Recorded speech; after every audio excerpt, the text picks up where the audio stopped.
Hello chess lovers, Suren here, and I have another very aggressive attacking game played by Mikhail Tal. His opponent is Lozov, and the game was played in 1952 in Riga. At that time Mikhail Tal was around 16 years old, and let's see how good he was at that time. Tal had white pieces and he started with c4, English opening e6, knight f3, d5, d4. The game is transformed into a queen's gambit, declined, knight f6, g3. Now Tal is going for Catalan opening, bishop e7, bishop g2. We see castling by both sides, b6. Black is going to complete his queenside development either by bringing the bishop on b7 square, or black can even play bishop a6, then knight d7, rook c8 and c5.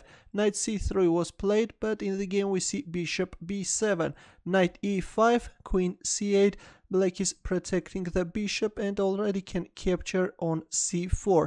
But now we see c takes d5, knight takes d5, knight takes d5 and bishop takes d5. Of course, capturing on d5 with the pawn is better, but when you are capturing on d5 with the bishop, then white is playing e4 and white is getting this strong center.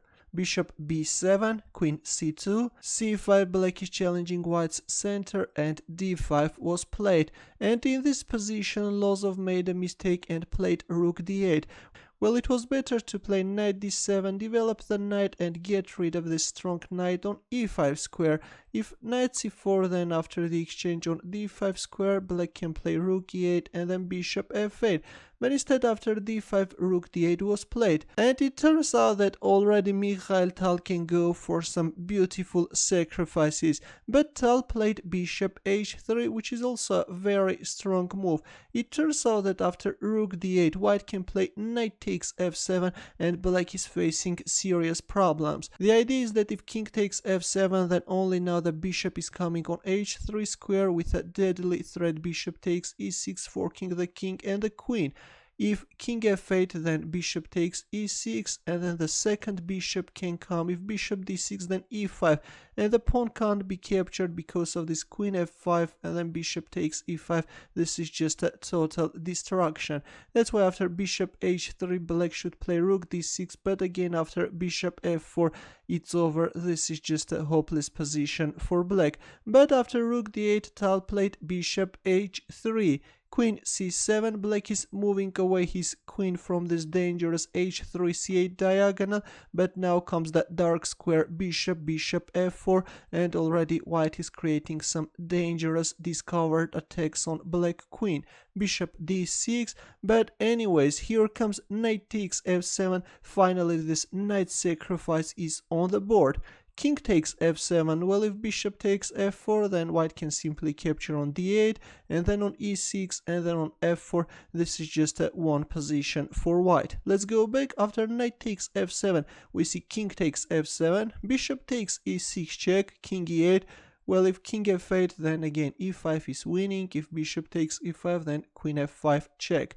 That's why after bishop takes e6, king e8 was played, but again the e-pawn marches forward, crushing everything on its way.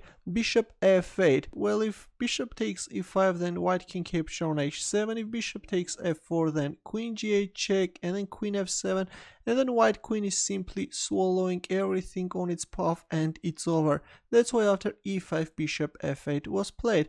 But now again we see queen takes h7, the queen is penetrating black's camp. Now queen g6 and then bishop g5 moves are the threats. That's why black went for this desperate rook takes d5 move and opened up the d8 square for the king. But of course there is no way to act against Tal's intentions, and Tal played queen g6 check, king d8, and here comes the bishop g5 check, bishop e7, queen f7 with a deadly mating threat. Knight d7 was played, and after queen g8 check, Lozov resigned. If knight f8, then simply queen takes f8, and again this is a checkmate. A very impressive attack, I think, though Mikhail Tal didn't sacrifice his knight on f7 square straight away, but of course the attack was impressive. Finally we saw that sacrifice, and we have a crushed black king on d8 square. Thanks for watching, and if you have any questions, don't hesitate to leave your comments. I hope that you enjoyed this mighty attack. Good luck.